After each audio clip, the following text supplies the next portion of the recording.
오늘 두 번째 섹터와 관련한 라이벌 종목군들 이야기 나누면서요. 시장 모멘텀 계속 체크하고 가겠습니다. 자, 두 번째 섹터 대표님 어느 쪽 저희가 바라보면 좋을까요? 네, 두 번째 섹터는 좀 원전 섹터인데요. 오늘 대체적으로 원전 섹터가 최근에 뭐 전기본 관련된 노이즈가 좀 일부 있었어요.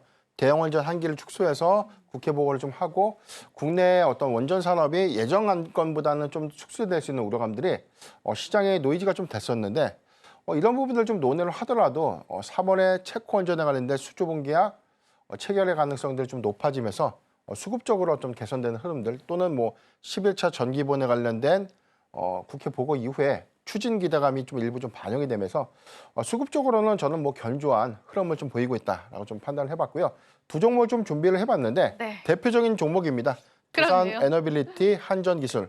사실 뭐 원전 섹터는 워낙 중소형주가 많죠. 뭐 G2파워도 있고 네. 뭐 BHI 같은 그런 주기기 내지는 보조기기 관련된 업체들이 많은데 왜 두 종목을 좀 강조해서 말씀을 좀 드리자면 첫 번째 수주 성과와 좀 가장 직결될 수 있는 부분들.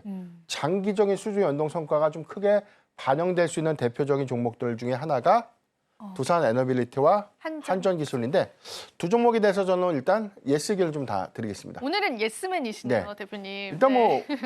오늘 뭐 중복적인 어떤 종목에서 일단 조선기자재 업종의 경우에는 중소형주의 실적 관점에서는 주의를 좀 해야 된다라고 언급했지만 원전 섹터의 경우에는 올해 4분기 추정이익치가 좀 상향됐던 점, 아직 중소형주의 실적 발표가 좀 이루어지지 못했지만 대체적으로 실적에 관련된 기대 요인도 좀 있고요.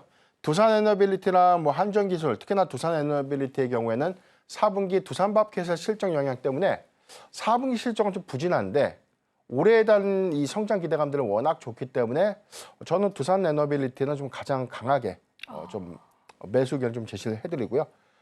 두산에너빌리티 투자 포인트를 좀 보면 일단 뭐 두산밥켓의 연결 실적이 좀 부진했던 부분들이 올해 4분기에 합산되면서 다소 영업이익의 훼손으로 좀 이어졌지만 해당되는 연결자회사 실적을 좀 제고하고 봤을 때는 컨센서스에는 좀 상회하는 수치가 좀 되지 않을까라고 좀 판단되고 있고 가장 중요한 부분은 이 체코 수주 본계약 이 부분이 장기적 성과로 인한 어떤 실적의 연계성 관점에서 긍정적이다라고 볼 수 있고 미국의 정책 기대감에서 SMR 프로젝트가 좀 더 가시화가 좀 된다면 독보적인 기술을 바탕으로 한 뭐 SMR에 공급되는 뭐 원전 모듈이라든가 주기기 관련된 공급들이 저는 뭐 확장성 관점에서 굉장히 좀 긍정적인 어떤 실적의 기대 요인이 좀 되지 않을까라고 볼 수 있겠습니다.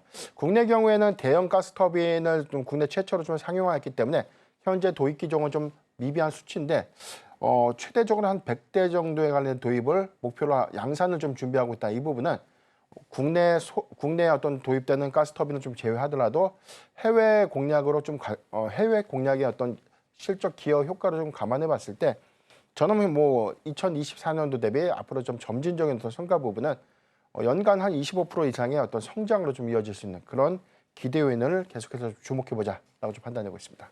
네, 좋습니다.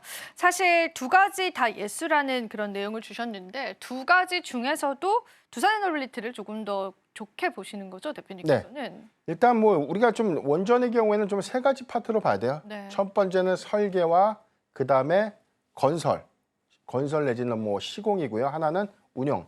세 가지 파트로 좀 구성이 되고 있는데 사실 뭐 이 설계 관점에서는 뭐 국내에서 한전 기술 이외에는 뭐 해당되는 기업이 없다고 좀 판단될 수가 있기 때문에 오히려 뭐 시장의 수급 기대감 관점에서는 두산에너빌리티보다는 조금 수급적인 영향은 좀 제한적인데 그래도 주목해 볼 수 있는 성과는 실적의 안정성이죠. 네. 올해 2024년도의 성과도 굉장히 좀 긍정적으로 좀 나타내 줄 수 있는 부분들. 여기 대해서는 최근에 어떤 정책 기조에 대한 변화 부분들이 실질적으로 뭐 신한울 3호기 그리고 4호기의 설계용역 매출이 좀 반영이 되면서 가시성 있는 이익 확장으로 좀 이어졌었고 이 부분이 체코 원전 수주 그리고 여기에 더해서 뭐 루마니아 원전 수주 성과까지 조금 더 좀 이어지는 매출의 연계 성과들을 보면 단기적으로 실적에 뭐 유입될 수 있는 어떤 총량은 좀 제한적이지만 연간 유입될 수 있는 수치가 계속해서 좀 상향될 수 있는 부분들은 한전기술도 뭐 이익 기여 효과 관점에서는 저는 긍정적이다라고 볼 수 있겠고 뭐 설계에 관련돼서는 추가적인 수주와 좀 맞물리는 기대 요인들을 좀 감안했을 때 한전기술이 더 많은 수급을 단기적으로 좀 반영시키겠지만 향후에 실적을 점진적으로 공급하는 그런 기여 효과를 감안했을 때는 시공 기업들에 대한 낙수 효과를 좀 더 주목을 해봐야 될 것 같고요. 원전이 만약에 다 구축이 되고 난 이후에 운영 성과의 경우에는 운영을 담당하고는 뭐 한전 KPS 같은 한전 산업 같은 그런 종목들이 실적에 또 다른 기여 효과로 좀 이어질 수 있겠죠. 그렇기 때문에 초기에는 설계 그리고 시공 두 가지 종목이 좀 집중을 하면 좋을 것 같고요. 대표적인 종목은 설계에서 한전 기술 그리고 시공에서는 두산 에너빌리티를 원픽으로 좀 제시해드렸습니다. 네. 원전주를 바라보는 관점 속에서 우리가 계속되는 이야기들 함께 나누고 있는데요. 그러면은 원전에 관한 모멘텀, 정치적인 리스크는 어느 정도 소강이 됐다라고 시장에서 받아들여지고 있고 트럼프 2기 때도 원전 르네상스가 펼쳐질 것이다라는 시장의 관측도 있습니다. 원전 모멘텀 짧게만 저희가 한번 더 짚어볼 수 있을까요, 대표님? 네, 일단 뭐 해외 수주 성과, 특히나 뭐 웨스팅하우스와 지적재산권 관련된 분쟁이 해소가 됐다는 요인들, 이 부분은 굉장히 큰 허들을 넘었다라고 좀 평가를 해야 될 것 같고요. 두 번째는 국내 정책 불확실성들이 좀 아직은 남아있죠. 11차 전기본을 좀 더 이상은 늦출 수는 없기 때문에 이후에 정치적으로 좀 안정화되는 국면들, 특히나 전기본에 관련된 수정 안건들이 좀 통과가 좀 된다면 국내 역시도 전력 수급이라는 관점에서 이 원전 산업의 어떤 확장 성과는 이어질 수 있다는 점 좀 참고하면 좋을 것 같습니다.